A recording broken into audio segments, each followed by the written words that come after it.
Me revoilà donc sur l'analyse donc plutôt des bouches de Kotor. Donc on va commencer par Erceg-Novi ensemble et puis on va continuer tranquillement tout ça. Alors ce qu'il faut savoir, c'est que Erceg-Novi, c'est une ville de 30 000 habitants à l'année. C'est une ville assez importante du coup pour le Monténégro. Et puis il faut savoir aussi qu'au niveau de tourisme, c'est une des villes qui cartonne le plus. C'est-à-dire que même s'il n'y a que 30 000 habitants à l'année, c'est une ville qui monte très vite à 100 000, plus de 100 000 habitants en saison. On comprend pourquoi. Regardez, son positionnement ultra stratégique par rapport à l'aéroport de Dubrovnik, qui n'est pas là-bas, mais qui est ici. Il est à Čilipi, l'aéroport. Donc par conséquent, c'est la première ville qu'on va atteindre quand on passe la frontière croate, soit par ici, ou soit par ici. D'accord. Et attendez, je vous dis des bêtises. Non, quand on la passe par ici, voilà, excusez-moi, là c'est la frontière avec la Bosnie. Et en fait, c'est la deuxième que je voulais vous faire remarquer, c'est celle-ci qui est nouvelle, mais pas beaucoup de monde qui la connaît encore. Voilà, il y a une route qui s'est ouverte ici et on va... voilà, moi je suis déjà passé, il y a beaucoup moins de monde, tout le monde passe par la grosse frontière, là, les grands portiques, et du coup, vous évitez les bouchons par là. Donc petit secret en même temps, vous avez connaissance de cela. Mais voilà, placement stratégique de Erceg-Novi, proche de la Croatie donc. Donc c'est la première grande ville, je dirais, de la baie. Et l'intérêt aussi d'Erceg-Novi, c'est que dès que vous arrivez de cette route qui descend, et déjà ici, vous avez les centres commerciaux qui sont installés et beaucoup de centres commerciaux qui sont neufs, vraiment très récents. Vous avez tout, vous avez même Technomax qui est le boulanger ou la Fnac locale. Enfin, je dirais plus boulanger pour comparer avec une chaîne de magasins en France, plus boulanger, électroménager, électronique, etc. Donc centre commercial, vous avez tout ce qu'il faut ici, vraiment tout. Des trucs pour laver vos voitures, là, des car wash. Restaurant, j'en parle pas, il y en a partout. Donc voilà, premier point positif d'Erceg-Novi, c'est sa proximité avec la Croatie et donc de cet aéroport.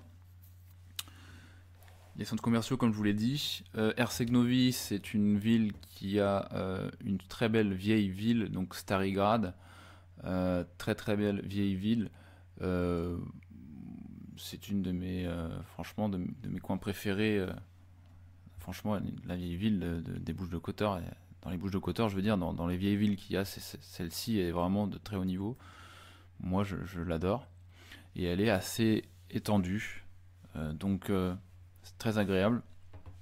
Alors, donc ça, c'est un point fort. C'est tout simplement cette Stari Grad, puisque c'est une attraction.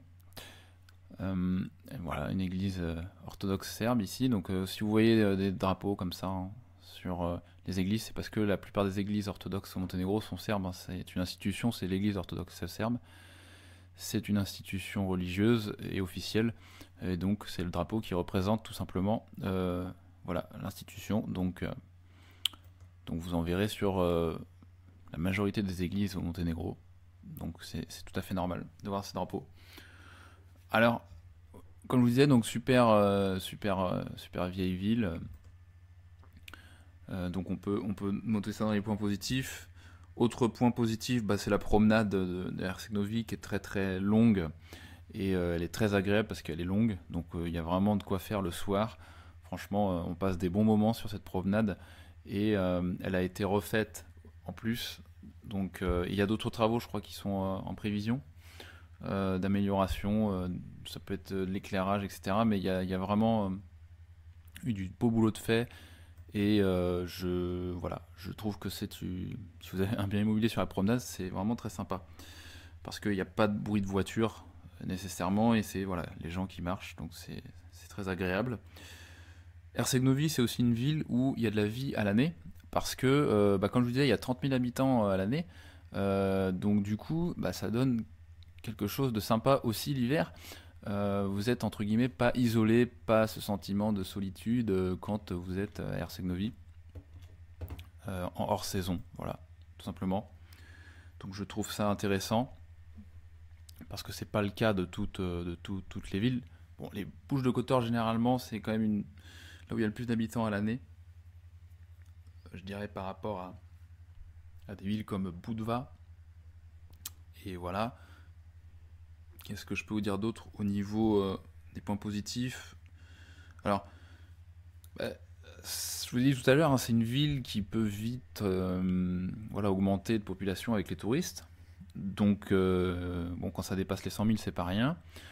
Je dois dire que ce fait-là, je peux le mettre dans les points positifs, puisque bah, c'est intéressant dans le cadre de la location, hein, quand vous avez des biens à louer, bah, je peux vous dire que c'est toujours intéressant parce que ça tourne quand même Herceg-Novi. Donc voilà. Donc je le mets dans les points positifs. Après, c'est à vous de juger, hein, ça peut être un point négatif pour vous s'il y a trop de touristes, etc. Ça reste à vous de juger, bien sûr. Donc n'hésitez pas à remettre en question ici bah, les paramètres en fonction de vos besoins, hein. C'est vraiment ça l'idée. Moi, je vous donne les informations. Après, vous les utilisez vraiment, bah, vraiment pour que ça vous apporte de la valeur, hein, sur votre situation. Qu'est-ce qu'on peut dire d'autre sur Herceg-Novi? Alors, il y a pas mal voilà, de corps médicaux qui sont à Herceg-Novi, de spécialités. Il y a un hôpital aussi. Donc ça, c'est un point intéressant aussi, bien sûr, hein. Bon, pas besoin d'habiter toujours à côté d'un hôpital, hein, c'est pas l'idée. Mais en tout cas, il y en a un, donc je vous le dis. Même il y en a plusieurs, puisqu'il y a aussi un hôpital militaire, je crois. Puis il y a du privé, hein, donc il y a pas mal de corps médicaux pardon, qui sont en privé. Donc ça, c'est intéressant. Donc en point positif, hein, moi je le mets dedans, hein, c'est la proximité, hein, avec la Bosnie. Donc ici, vous avez une route qui monte comme ça, bam bam bam, donc je vous l'ai montré tout à l'heure, et puis bah, ça traverse la frontière, et là vous arrivez en Bosnie. Et donc moi je mets ça dans les points positifs parce que c'est très sympa de pouvoir aller en Bosnie en week-end et visiter la Bosnie. Pour plusieurs raisons, le pays est magnifique, les gens sont extrêmement accueillants, et en plus de cela, bah, vous avez un pouvoir d'achat qui est décuplé en Bosnie puisque ce n'est pas l'euro, la monnaie locale, mais le convertible marque. Donc le convertible marque, c'est une espèce de... Je pourrais comparer ça au franc CFA pour le franc. Et bah ça, c'est le franc CFA des Allemands, donc du Deutsche Mark, donc c'est un convertible marque, ça s'appelle comme ça. Alors, ça vaut vraiment rien, cette monnaie. Et bah alors là, je vous conseille de faire votre plein, de acheter des vêtements là-bas. Vous faites toutes vos courses là-bas. Vous allez franchement vous faire des sacrées économies. Et en plus, bah, je vous invite à aller à Trébigné, vous allez en prendre plein la vue. Trébigné, ça défonce tout simplement. Alors, ça c'est un point positif. Autre point positif de Herceg-Novi, bah, c'est tout simplement le côté festif. Il y a beaucoup de choses à faire à Herceg-Novi. C'est une ville qui vit, comme je l'ai dit, toute l'année, mais alors en saison, bah, il y a des événements, beaucoup d'événements, il y a du feu d'artifice, il y a des concerts, c'est super Herceg-Novi à ce niveau-là. Grosse ambiance, c'est vraiment une ambiance très chaude à Herceg-Novi. Donc vous n'allez pas vous ennuyer, ça c'est sûr. Au niveau de la vue, bah, comme vous pouvez le voir à Herceg-Novi, la particularité c'est que c'est une vue sur la mer ouverte. Donc, bah, enfin sur l'entrée de la bouche. Donc du coup, on a ici une vue open sea et aussi une vue bah, sur les montagnes. Donc ça c'est intéressant pour ceux qui sont un petit peu, j'allais dire claustro, mais qui aiment bien avoir une ouverture en termes de vue. Eh bien, c'est à Herceg-Novi que ça se passe pour le coup.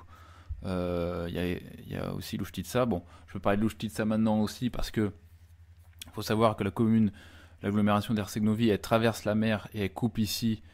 Toute cette partie de Luštitsa appartient à l'agglomération d'Herceg-Novi. C'est une particularité qu'il faut connaître. Et c'est d'ailleurs pour ça qu'il va y avoir des liaisons avec un bac certainement prochainement avec cette partie de la baie. Donc certainement ils vont aller où c'est le plus proche, hein, ils vont pas s'embêter. Mais voilà, c'est intéressant de le savoir. Puisque dans cette mesure, c'est que souvent quand on parle d'Herceg-Novi, on dit que cette ville-là, mais au niveau de l'agglomération, je vous précise que ça va jusqu'ici. Même si on va faire un focus sur l'Ouftitsa après pour bien travailler sur le sujet, mais voilà, je vous le précise maintenant.